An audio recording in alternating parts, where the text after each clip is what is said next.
Molweni bathandekayo, ndibulise egameni elihle lenkosi yam uYesu Kristu waseNazaretha. Lona ke luvuyo kaMxenge othethayo. Ndazisa okokuba ndimamkele uYesu Kristu njengenkosi nomsindisi wobomi bam. UThixo undincede kakhulu bazalwane, endleleni yam yokholo ndikhule kakhulu. Into ebendifuna uyithetha namhlanje okokuba masingabi nalo uloyiko.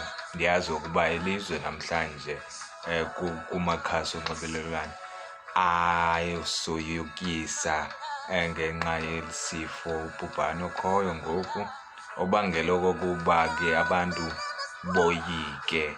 Eyona nto engavumelelekanga okanye engayamkelekanga ukuba abantu babe noloyiko. Abantu ke banoloyiko ke ngenxa karhulumente nemiyalezo yakhe ayithumelayo ebantwini ukuze babe noloyiko olugqithisileyo.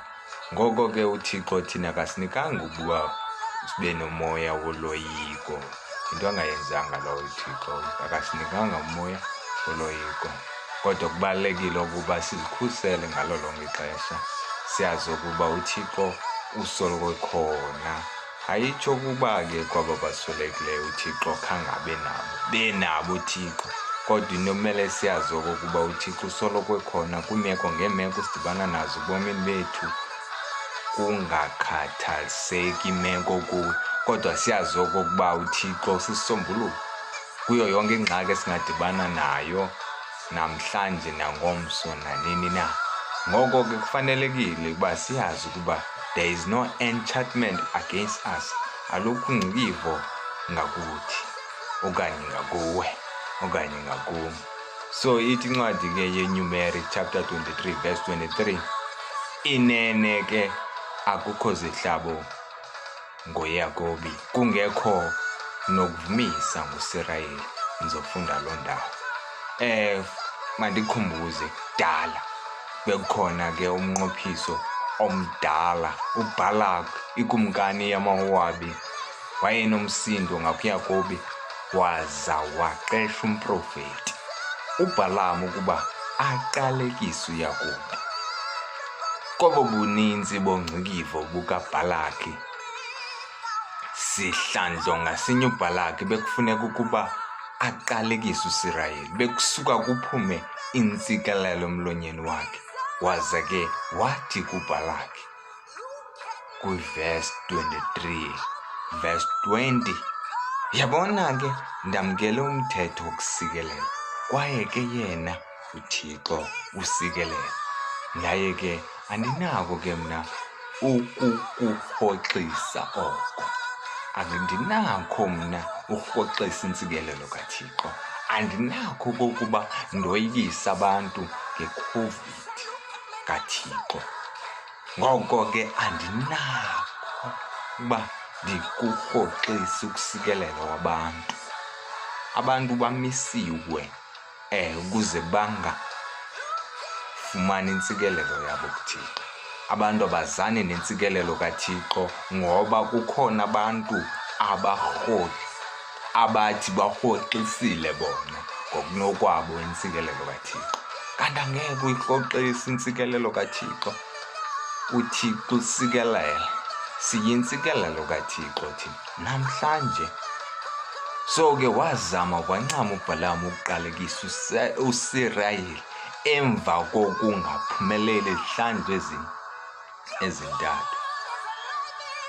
ezithathu.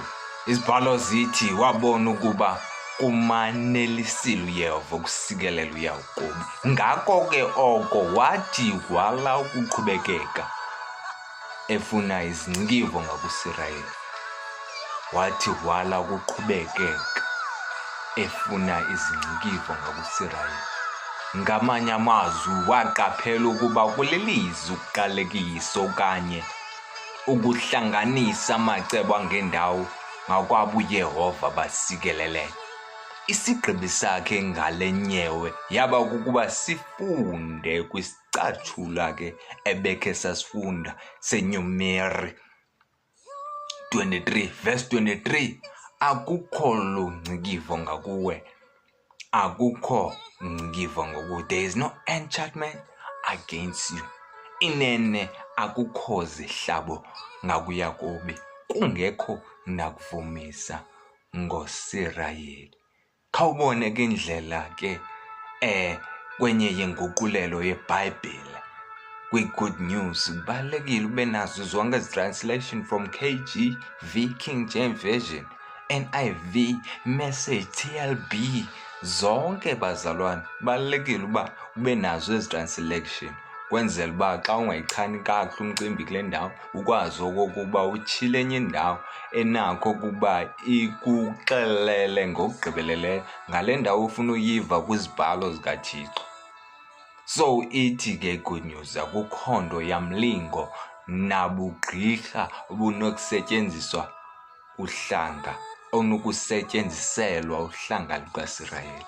Akukho nto yamlingo nabugqirha obunokusetyenziselwa uhlanga lukaSirayeli. Incwadi kaNumeri leyo, chapter 23 verse 23.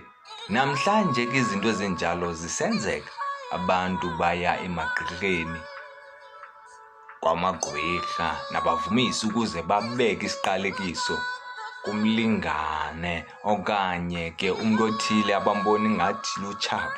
Ngamanye amaxesha abantu abangazange babe nabalo okanye mzila wasigulo bangasuka ngesaquphe babe nesifo esinganyangekiyo okanye baphambane ingqondo ngenxa yesiqalekiso esibekwe phezu kwabo. Amaxesha amaninzi ke abo baqalekisiweyo abaqondi nokuba isiqalekiso siyasebenza ebomini babo.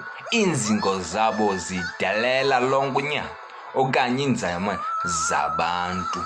Makabulelwe kuThixo wakuba uzelwe ngokutsha. Akukho mntu onokuqalekisa ukuba ungosikelelweyo, wena yinkosi. Izidalwa ezitsha ke zisikelelwe nguThixo, singabanyuliweyo bakaThixo thina, singabanyuliweyo bakaThixo. Itsho neBhayibhile kwincwadi yokuqala kaPetros chapter 2 verse 9.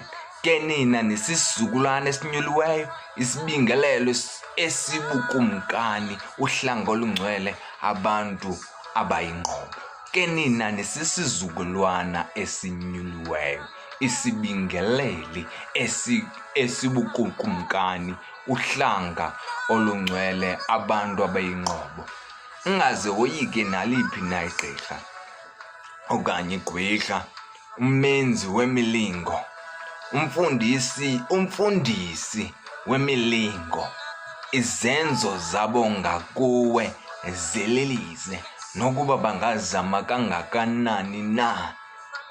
Awunako ukuthakathwa uba uzelwe ngokutsha, awunako ukusetyenzwa ngemilingo uba uzelwe ngokutsha, awunako ukuqalekisa ukuba uzelwe ngokutsha.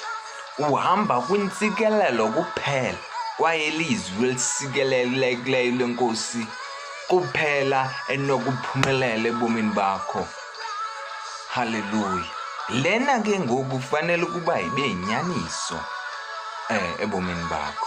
Ngoko ke kuloo ndawo kuyo ndibukele ndithi kuwe, ngasi inkosi yethu yasemazulwini ikusikelele ngokuba sele isikelele elizwini layo.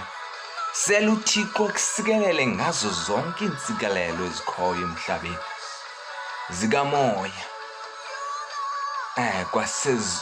kwezasezulwini indawo uKristu. Ingase ke namhlanje uhambe ngokuqonda lenyaniso nolawulo nalo phezu kwalo lonke ulawulo, igunya ndawonye nabalawuli bobumnyama belelizwe aba baqhatha abantu ngoku. Ngase ke uhambe kwintsikelelo kuphela ebomini bakho, kwaye uyazi okokuba ukhuselekile kuKristu, kwaye uqinisiwe ngakumaqhinga nezicwangciso zotshaba egameni lenkosi yethu Yesu Kristu waseNazaretha. Amen.